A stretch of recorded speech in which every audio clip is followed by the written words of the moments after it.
রাজশাহী থেকে ছেড়ে আসা গেট লক, চাপাইয়ের উদ্দেশ্যে ছেড়ে আসা একটা গেট লক, উদপুরে এসে গোপালপুরের আগে একটা জায়গায় কাজ চলতেছে, অটো প্ল্যান্টের, সেজন্য দাঁড়িয়ে থাকে।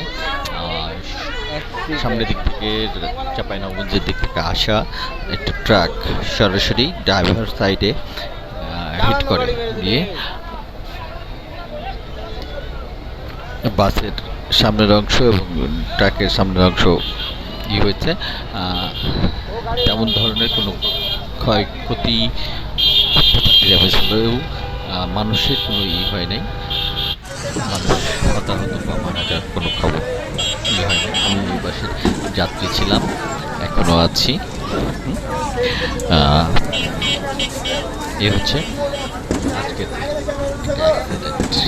সাক্ষী হয়ে গেলাম আমি।